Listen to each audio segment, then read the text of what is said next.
Greetings, greetings, greetings, and welcome to another episode of Her Voice podcast. Listen, I am your host, Coach Ivy, your favorite mompreneur, author, master coach, and inspirational speaker. We are so excited as we are well into this year, our third year to be exact. So, hopefully, if you have not hit the follow button, please follow our show so you won't miss another segment of this amazing conversation. Listen, we have something very special for the month of November. We know that everyone is getting ready for Thanksgiving, but we really want to bring in something a little different this segment. So stay tuned as I turn it over to one of our very own cast, Davita. Greetings, everyone. I am Davita Foushee, and like I always say, stay prayed up every day. Hi, everybody. I am Melonie, and as you know, he's not through with me yet. Hey, it's LaTasha, the HR guru and ultimate connector. Hello, and welcome to Her Voice podcast, the show that allows women to come in a space and gather, converse, and speak freely, respectfully, and just a place where we can have some grown woman talk with like-minded women to gain insight and perspective on everyday issues and topics of discussion. I'm your co-host, Crystal, and on this segment, we will discuss serving with her, treasuring our veterans. Let's welcome our guest, Army veteran, Captain Stephanie Freeman, to the show. As we honor Military Family Appreciation Month, I just want to say welcome again to Captain Stephanie. And I did say Captain, you all. Captain. Just want to make sure I point that out. So, Captain Stephanie, I just have one or two or more questions to ask. What branch of the military were you in, and what transpired to make you join the military in this male-dominated workforce? So first, before I answer your question, I want to thank all of you for honoring me and allowing me to be a part of your cast today. So thank you so very much. I am a United States Army veteran. Okay, I joined the United States Army. What made me do that? I'd like to say that it was because I put so much thought behind it. And, I just was like, oh my God, this is the only thing I can do in my life. That was not it. Although I do feel that way now about it. I wish there had been, but I joined at a crossroad, at a time that was a crossroads in my life, that I was not ready for college. Although I was there, I was not prepared age-wise, and I needed some discipline and some focus.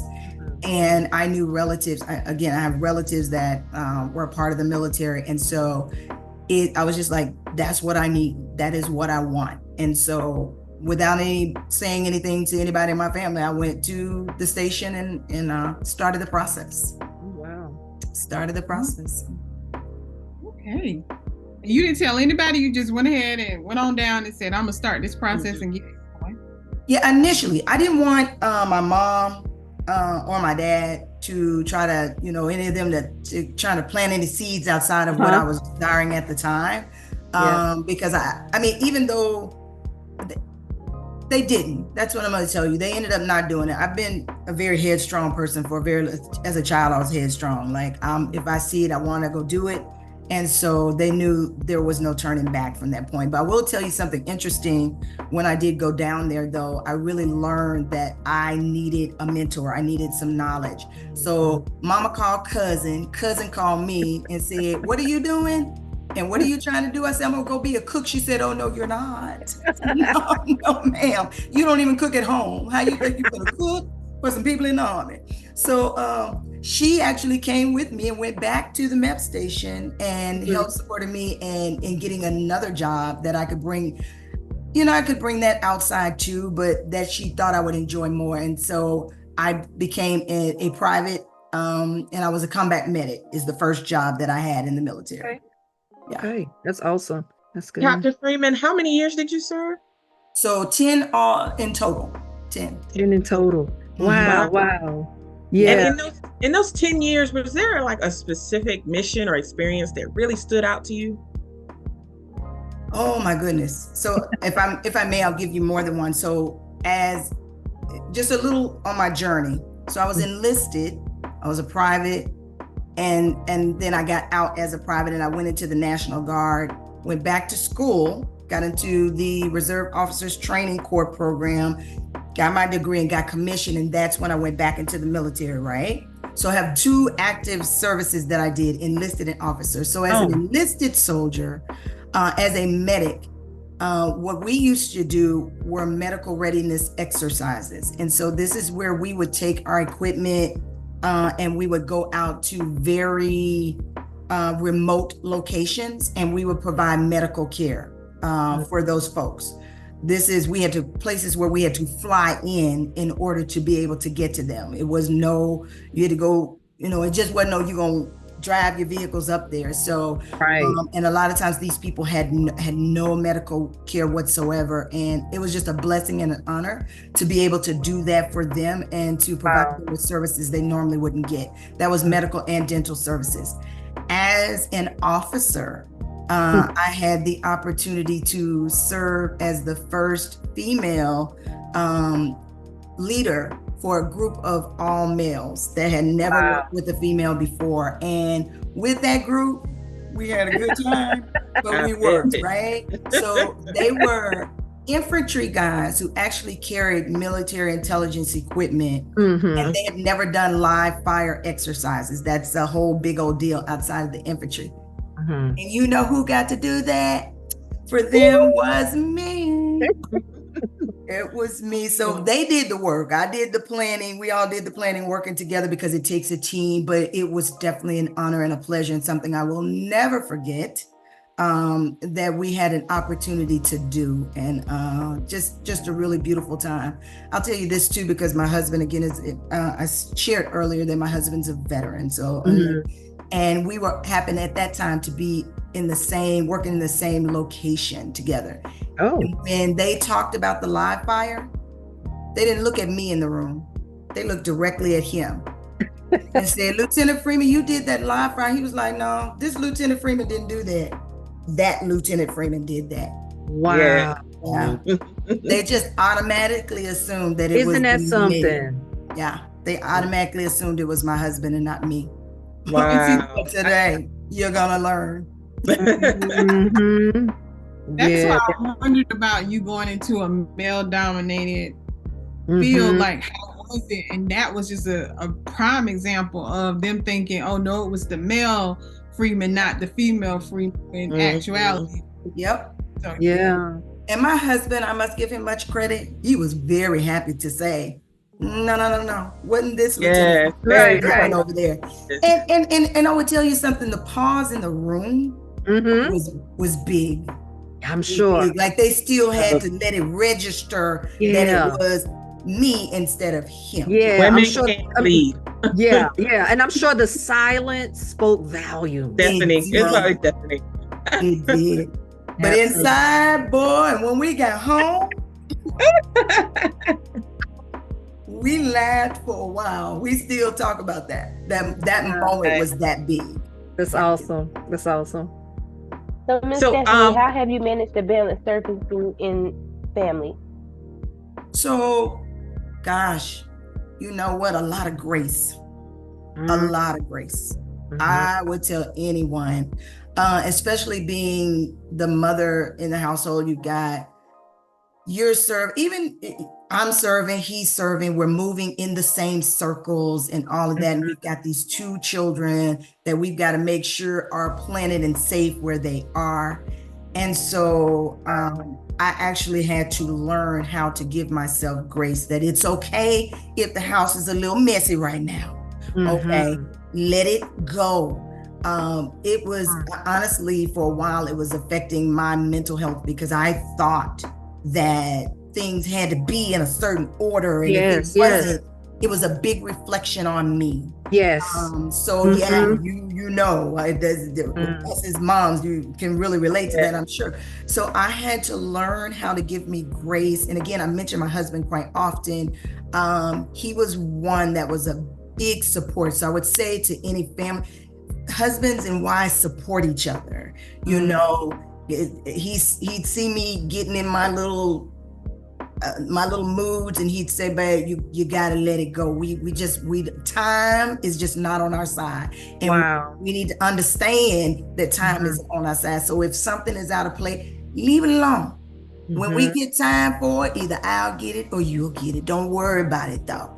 And so it took me time to learn that. It took me a little while, I have to admit that, but I had to for my own mental health. So I tell any military families that are still going out there, work to give yourselves grace. That's what that would be my word. Be intentional about giving yourself grace.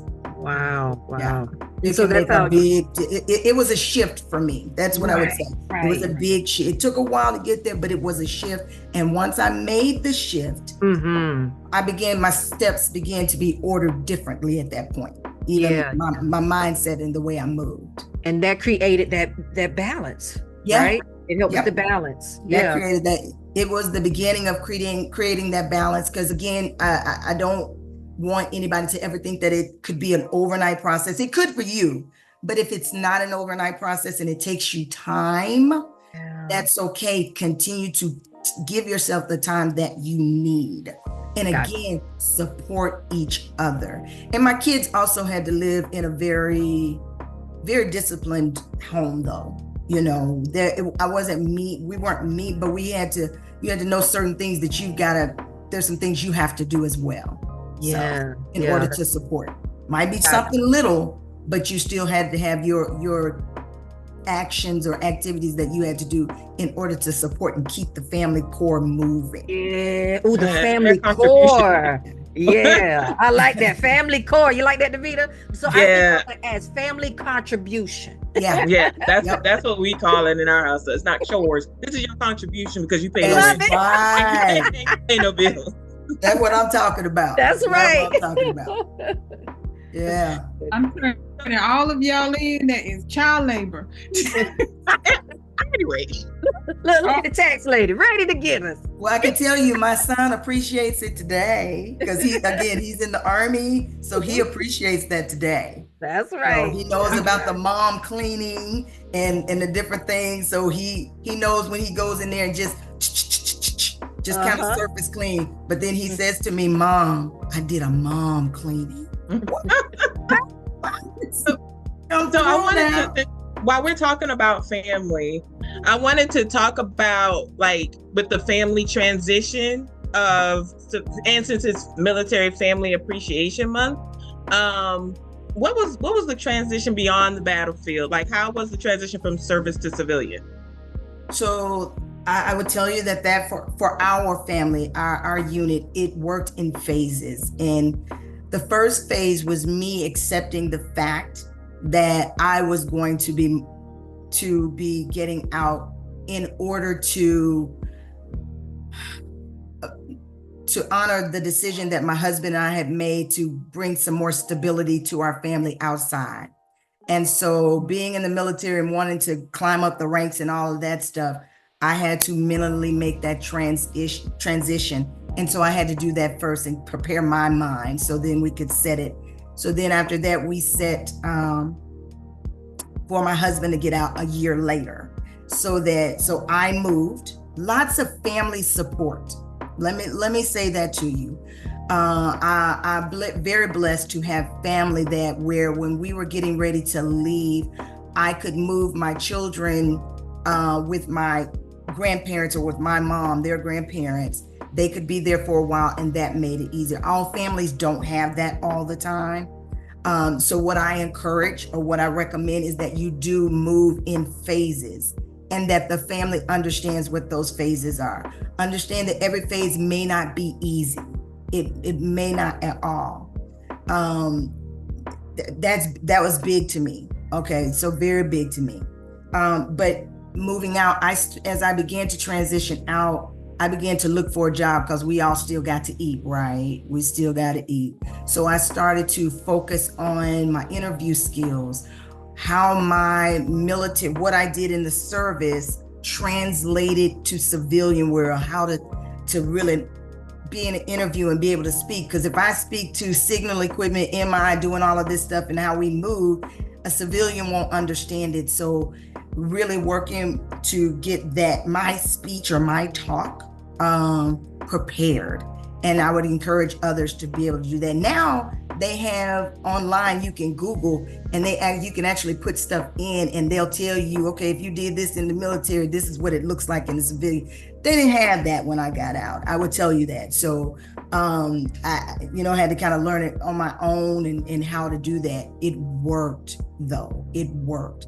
And so I got out and got a job with Target Distribution Centers. I will forever love those people for, for what they did for me as a supervisor.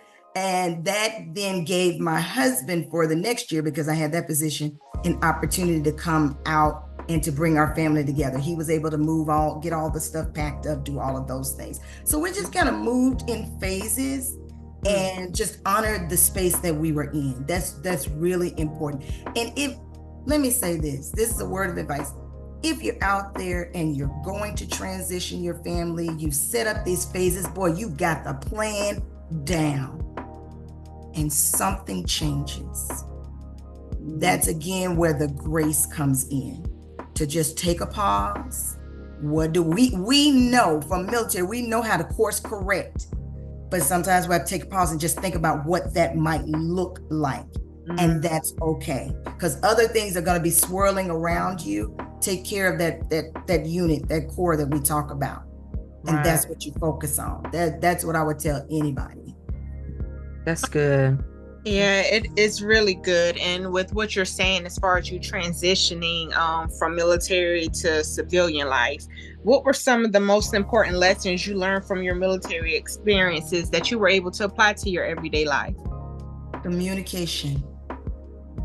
Communication is so important. If I didn't learn anything else as a soldier, but even as a leader of soldiers, is that communication is key. That has not only helped me it helped me in the military a lot, but going over to the civilian world, telling somebody what's going to happen, okay? Giving them an opportunity when available to speak what they need to speak, giving them a voice about it, okay, when I speak, and really listening to them. And then moving into the whole, after you go through, things get executed, following up, letting them know, okay, so we put this out here. I heard what you guys said. This is the way we had to execute, and this is why. Following up with them. And I would tell you that really supported me a lot as working as a supervisor at Target when I transitioned out, because people thought, oh, they heard I was from the military. They looked at me and assumed that I was a little girl, because I looked younger for my age. And there were a lot of older people in there, there was a lot going on in that distribution center. And so I had to do a lot of communicating to build the trust with them. Okay? And I did it by taking the steps that I used with my soldiers and with people that I work with in the service. What we got to do. Now, what y'all think about that? If you were able to do it, what would you do? Okay. So I'm listening. Okay. All right.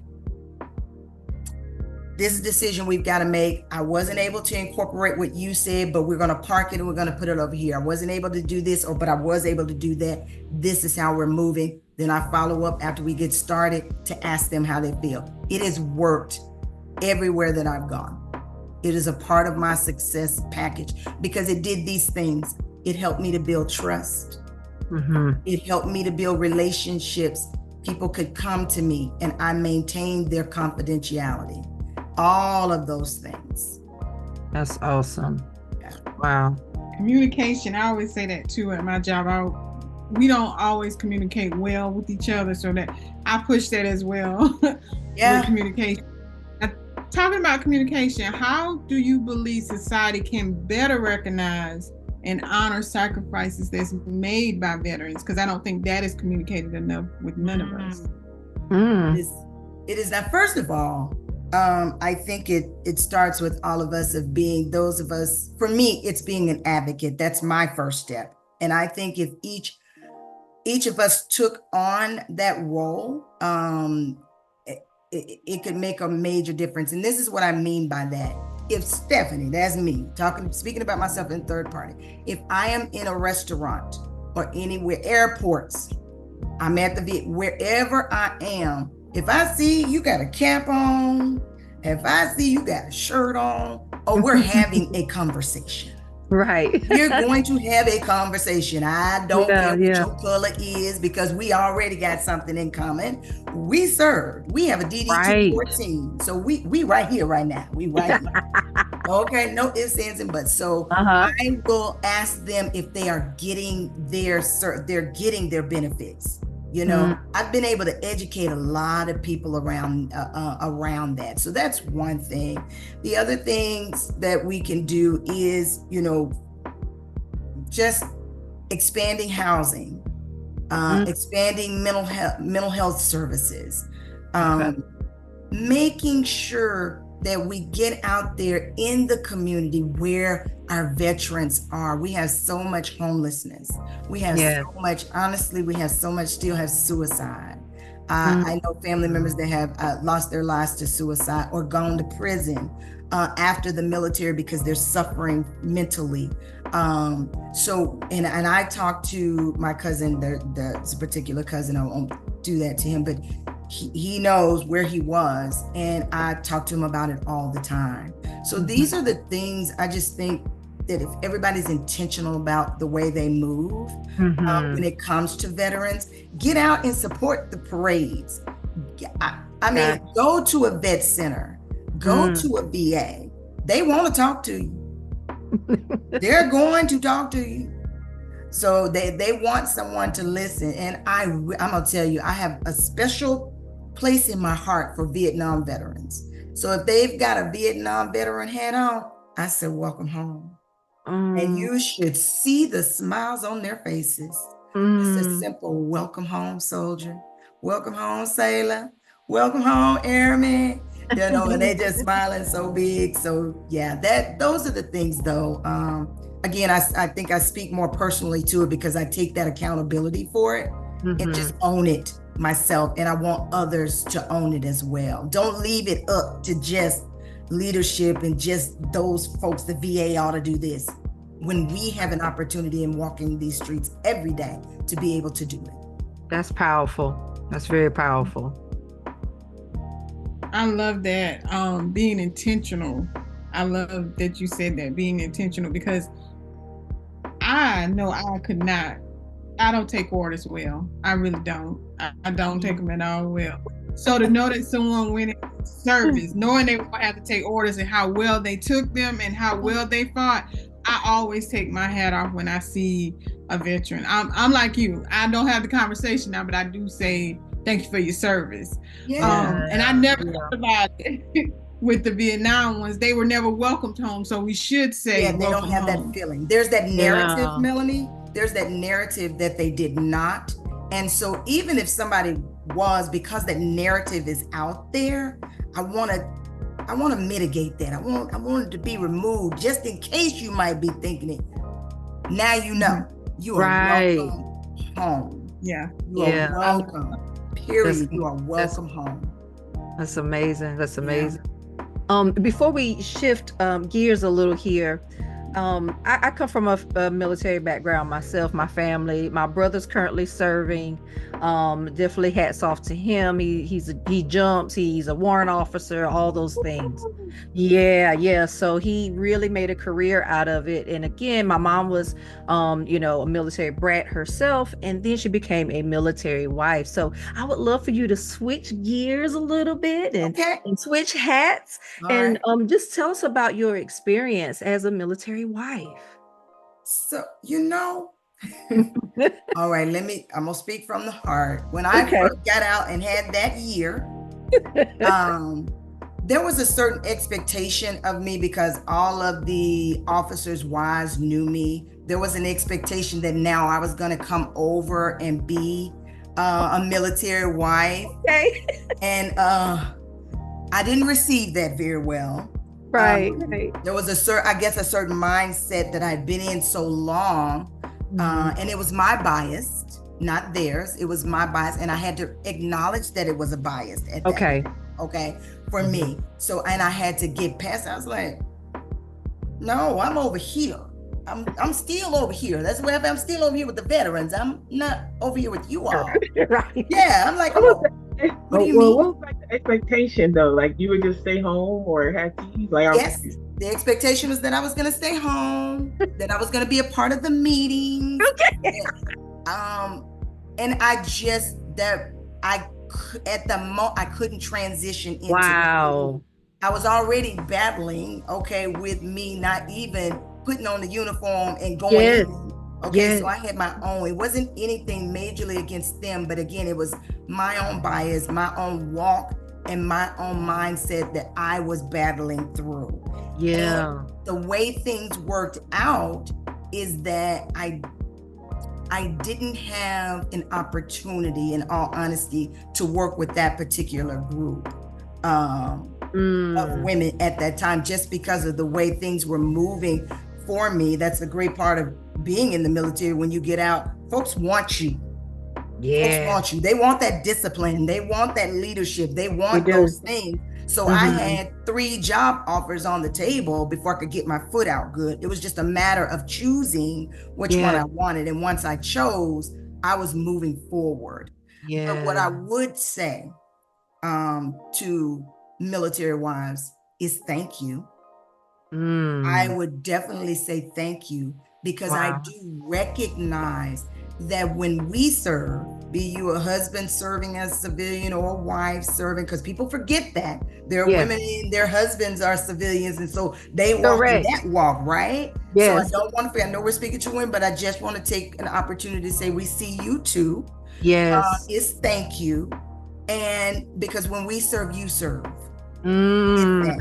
When we deploy, you deploy. Yes. You're the one that's left to take care of the home, be it with children or without.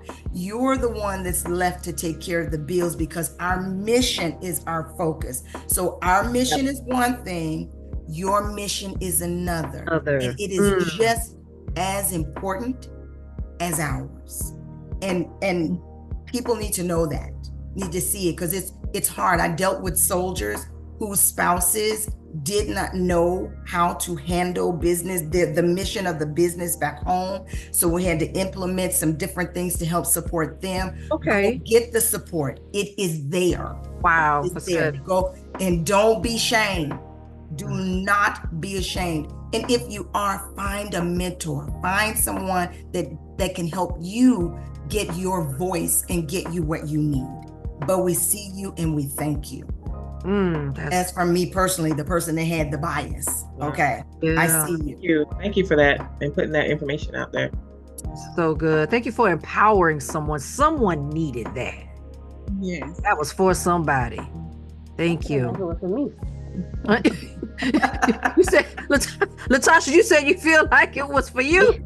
Yeah, because the advice that you've been giving, Miss Stephanie, has been very, very good. And as a mom, well, I heard you say that you have a son in the military.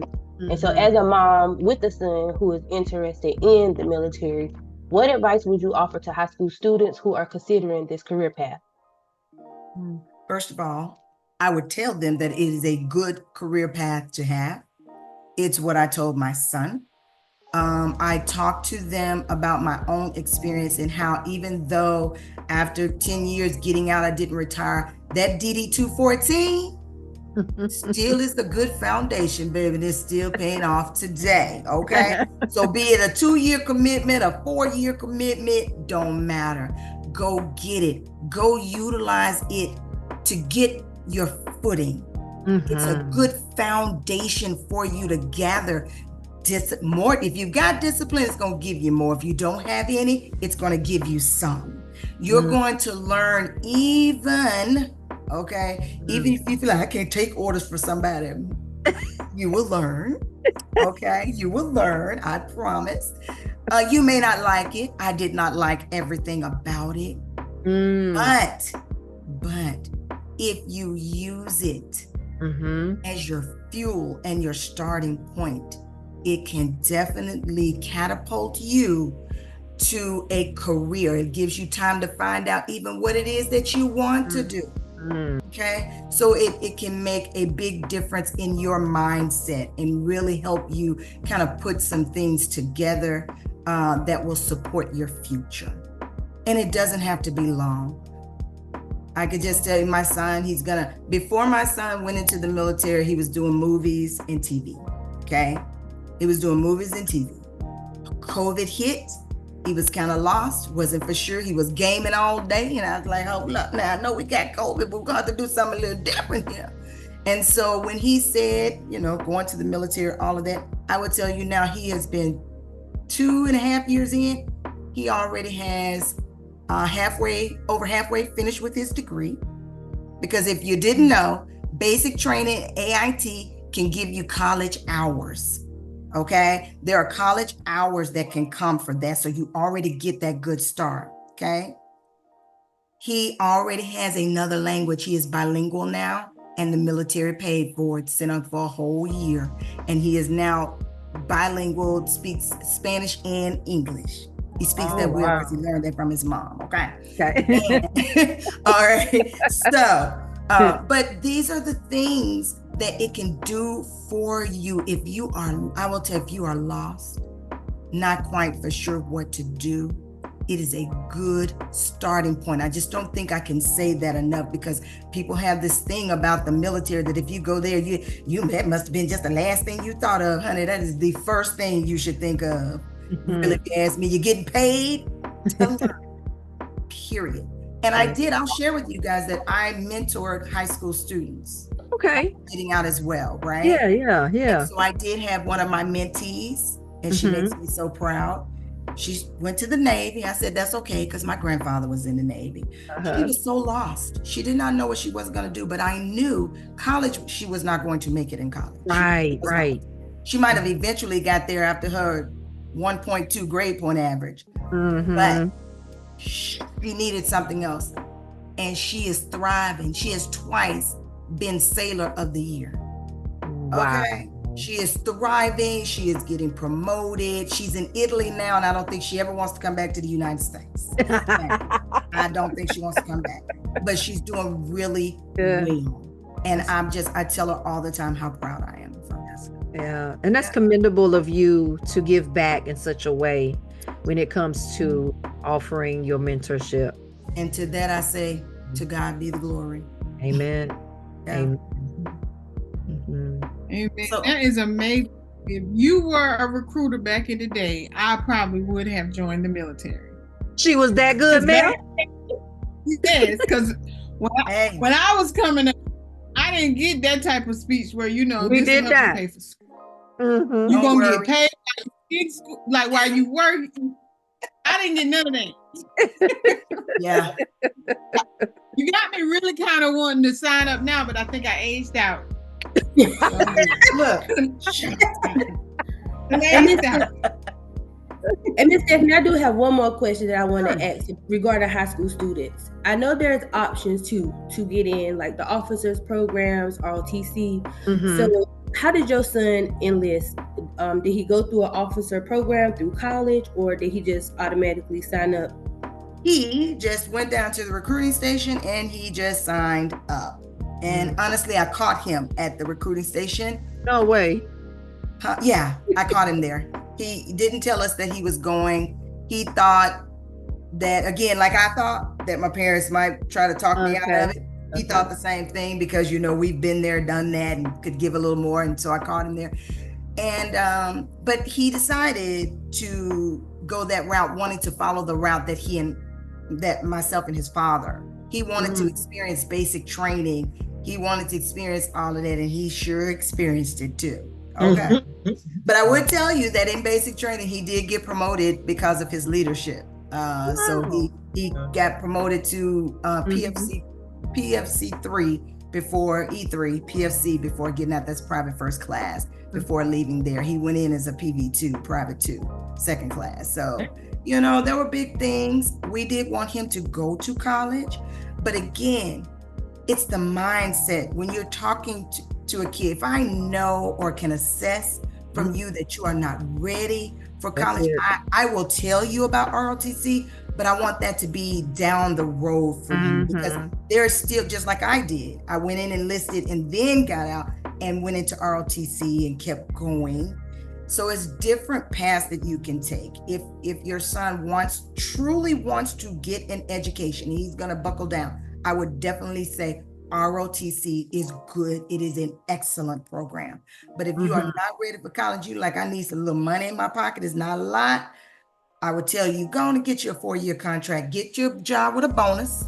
Let's talk about that, because they do hand out bonuses to you that can really help you. Okay. So we want to do well on the ASVAB. So if you do it, I always tell them, study for the ASVAB. Don't take it for granted, because that's going to tell you how you get to move. And the better you do, the more power you have. That's right. Okay, so I don't take any of that for granted. You want to go get you somebody to help you out, Google up, get your little test and take them. That's the type of advice that I would give to them. But I would want to encourage them. I believe the military, if I had my choice in this world, everybody would serve at least 2 years in the military. You'd be just like some other countries that I know. Yeah, some other countries do. Yeah. That discipline you get, it's second to none. Second to none. That's some very good, sound, seasoned advice. I like it. Thank you. With that being said, so you've given some advice for high schoolers and those that are interested in joining the military. What is some advice that you would like to offer to some fellow female vets? My first thing that I would say to my fellow female vets is that you are enough. Without a doubt. Many times over my career, people tried to make me feel for one reason or another that I was not enough. Wow. It's a good thing I come from a good family that let me know that I'm always enough. And if I don't think it, I better go check myself, make a telephone call or something, okay? Because I am. So I want them to always know that you are enough, that we are to advocate for ourselves. If we don't feel like our VAs are pushing enough for women's services, then we need to come together wherever you are, join up with others, and make your voices heard, period. It's through Congress, however that has to work, make your voices heard, but speak boldly, speak loudly, and then walk in it accordingly. Because I know I'm enough, period. I know that I am enough. God, okay, because I'm a child of the King first. Okay, let's be correct. I'm a child of the King first, and being the child of the King. Let them know. I am enough because I can do all things through Christ that strengthens me, and so can you. That was so good. I feel empowered now.